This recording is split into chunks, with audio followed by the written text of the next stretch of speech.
Hello guys, সবাই কেমন আছেন? আশা করি সবাই ভালো আছেন। আজকে দুই ভাই মিলে যাচ্ছি ঘুরতে।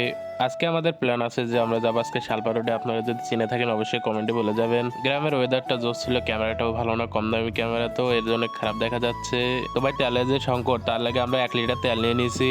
পাম্পে 2 ঘন্টা দাঁড়িয়ে থাকার পরও তেল না পেয়ে আমরা রাগ করে চলে এসেছি। তেলের যে দাম, দোকানদাররা 220 টাকা করে লিটার নিচ্ছে। বাঙালিরা এত খারাপ, এখন দেখেন সুযোগ পেয়ে গেছে আর 220 টাকা লিটার নেওয়া শুরু করে দিয়েছে। আমার আবার ভিডিও বানাইতে অনেক ভালো লাগে, এর জন্য আমি একটা রাস্তা দিয়ে যাওয়ার সময় ভিডিও বানিয়ে নিয়েছিলাম। আমি জানি আপনাদের ভিডিওটা ভালো লাগবে না, কারণ আমি কখনো ব্লগ ভিডিও বানাই নাই, ভয়েসও ভালোভাবে দিতে পারি না। ঢাকা থেকে একটু ভালো লাগে না, এর জন্য আমি গ্রামে চলে এসেছি। গ্রামে কত সুন্দর সুন্দর জায়গা, আবার ওয়েদারটাও জোস, এগুলো দেখলে মনটা ভালো হয়ে যায়। এর জন্য আমরা দুই ভাই মিলে আজকে আমরা গাড়ি নিয়ে বের হয়ে গেছি। দেখতেই পারতেছেন সামনে আমাদের স্বাস্থ্য ভাই আইতেছে। দেখুন কালাবাটা গেল, আর একটা গেল, দুইটা গেল, আর একটা সামনে খাচ্ছে। তো বন্ধুরা, আপনারা তো আমার শর্ট ভিডিও দেখেন, কেমন লাগে অবশ্যই বলে যাবেন। জানি ভালো লাগবে না, কারণ ওইভাবে ভিডিও আর বানাই না, ভয়েসও ভালো হয় না। দেখতে দেখতে আমরা অনেক দূর এসে পড়েছি। দেখেন গ্রামের ওয়েদারটা কত সুন্দর, কত গাছপালা, কত সুন্দর সুন্দর জায়গা।